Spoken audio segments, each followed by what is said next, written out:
Assalamualaikum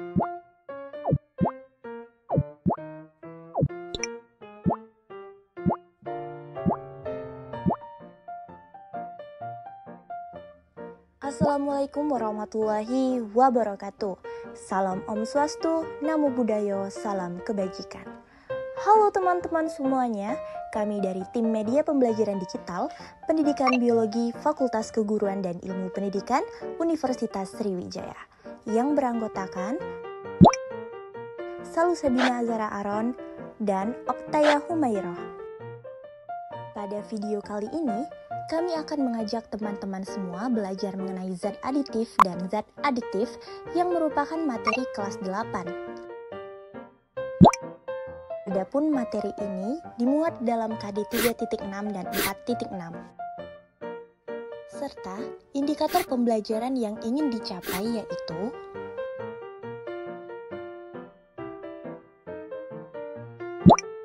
halo semuanya. Pastinya kita semua memiliki makanan dan minuman favorit. Apa sih yang menarik dari jajanan favorit kalian? Warnanya, aromanya, bentuknya, rasanya, atau malah ajakan dari teman kalian. Teman-teman juga pasti bertanya-tanya, kandungan apa yang ada di dalam makanan sehingga membuat kita tertarik untuk menikmatinya. Ternyata, penyebab jajanan kita berwarna menarik dan terasa enak ini disebut zat aditif. Selain itu, kita pasti pernah melihat seorang merokok. Seseorang yang terbiasa merokok, ketika satu hari saja tidak merokok, mereka akan merasa pusing. Gejala ini menunjukkan bahwa mereka sudah ketergantungan rokok atau dapat juga disebut dengan zat adiktif. Kira-kira mengapa hal ini terjadi? Dan dampak yang kita terima jika kita mengonsumsi zat-zat tersebut? Nah, kali ini kita akan mempelajari zat adiktif dan zat adiktif. Jangan sampai tertukar ya. Yuk simak video berikut ini. Zat aditif merupakan zat atau bahan yang ditambahkan ke dalam makanan untuk memberikan warna, cita rasa, memperbaiki penampilan, tekstur, aroma, dan dapat juga mengawetkan makanan. Kadang-kadang zat adiktif juga diberikan untuk meningkatkan nilai gizi seperti protein, vitamin, dan mineral. Berdasarkan asalnya, zat adiktif dibagi menjadi dua, yaitu zat alami dari alam dan zat buatan dari reaksi kimia. Berdasarkan fungsinya, zat aditif dapat dikelompokkan menjadi 4 jenis. Ada pewarna, pemanis, pengawet, dan penyedap. Bagaimana jenis-jenis tersebut? Mari kita bahas satu persatu. Yang pertama ada zat pewarna. Sebagai contoh pensil warna yang banyak sekali warnanya, mulai dari merah, kuning, biru, dan lain sebagainya. Sama halnya dengan makanan yang tidak memiliki satu warna saja, hal ini menyebabkan makanan terlihat lebih menarik untuk dikonsumsi. Zat pewarna alami berasal dari alam, yaitu tumbuh-tumbuhan seperti warna kuning dari kunyit, hijau dari daun suji, dan merah dari buah naga. Sedangkan zat pewarna buatan berasal dari reaksi kimia sintetik seperti zat karmosin sebagai pemberi warna merah pada Fanta dan zat tartazin pemberi warna pada Nextar. Yang kedua, zat pemanis. Sering kita lihat di mana ada lebah, di situ ada madu. Ya, karena lebah menghasilkan madu, yaitu sebagai pemanis alami. Sama halnya dengan gula pasir dari tebu dan gula aren dari pohon aren. Selain itu juga ada pemanis buatan. Pemanis ini memiliki tingkat kemanisan lebih tinggi daripada pemanis alami, sebagai contoh zat aspartam yang digunakan sebagai pemanis dalam permen karet dan minuman bersoda. Yang ketiga, zat pengawet. Sebagai contoh koleksi hewan rusa bertanduk yang ada di beberapa rumah, terlihat tidak membusuk karena penggunaan pengawet. Sama halnya seperti makanan yang juga diberikan pengawet agar penyimpanannya lebih lama, tetap segar dan melindungi dari bakteri. Zat pengawet alami didapatkan dari gula, yang dapat dipakai untuk mengawetkan buah-buah seperti manisan, dan garam dapur yang digunakan sebagai pengawetan ikan. Sedangkan zat buatan yang berasal dari reaksi kimia seperti benzoat pada ciki dan kalsium propionat pada kue kering. Zat terakhir adalah zat penyedap. Penyedap biasa dipakai untuk meningkatkan cita rasa makanan seperti cengkeh, merica, ketumbar, cabai, kunyit, dan bawang. Semua bahan tersebut berasal dari zat penyedap alami.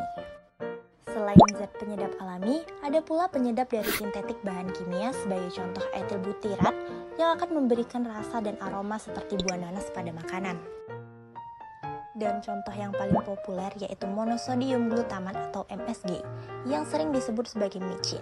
Micin menjadi populer karena kandungan di dalamnya yang memberikan rasa makanan menjadi lebih sedap. Nah, dari fungsi-fungsi zat aditif di dalam makanan terutama yang berasal dari reaksi kimia, tentunya memberikan dampak agar makanan kita lebih berwarna, enak, dan tahan lama.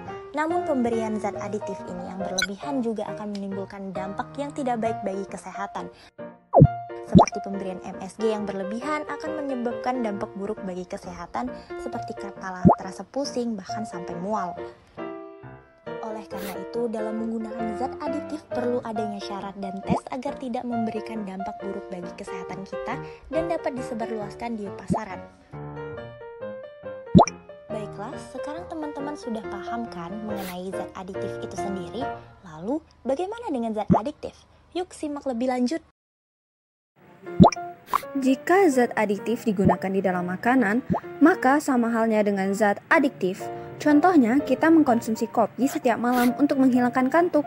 Kegiatan ini hampir dilakukan oleh seluruh umat manusia dan menjadi suatu kebiasaan. Apabila kita lupa untuk meminum kopi, maka badan akan terasa letih. Gejala ini karena kita ketergantungan terhadap kopi atau yang dapat disebut dengan zat adiktif. Zat adiktif merupakan zat-zat yang apabila dikonsumsi akan menyebabkan ketergantungan sehingga akan digunakan secara terus-menerus atau istilah lainnya yaitu adalah zat yang membuat kecanduan. Zat adiktif dapat dibagi menjadi 3 macam, yaitu narkotika, psikotropika, dan zat psikoaktif lainnya.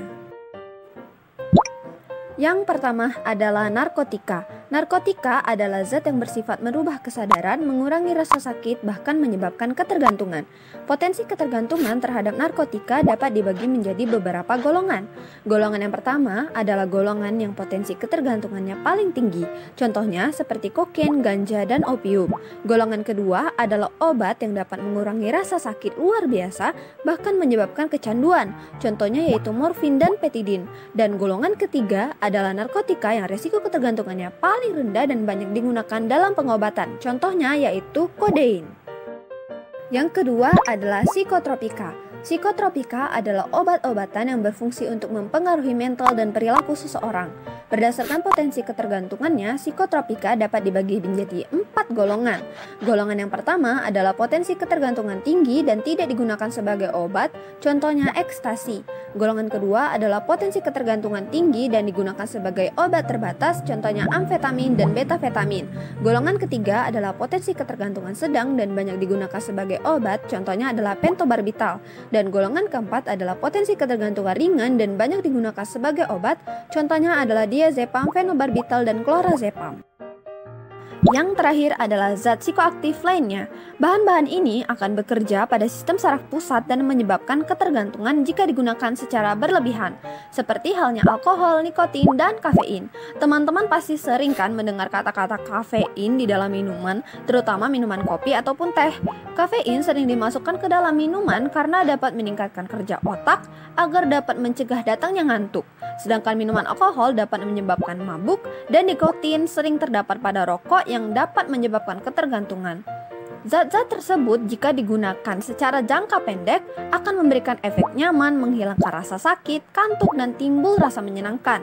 Dan sebaliknya, jika digunakan dalam jangka panjang akan memberikan dampak yang buruk bagi kesehatan tubuh kita, seperti gangguan mental, gangguan kesehatan, bahkan dapat menyebabkan kematian. Oke teman-teman, itu tadi adalah penjelasan tentang materi zat aditif dan zat adiktif. Semoga pada video pembelajaran kali ini dapat bermanfaat bagi kita semua. Sekian dari kami, terima kasih. Wassalamualaikum warahmatullahi wabarakatuh.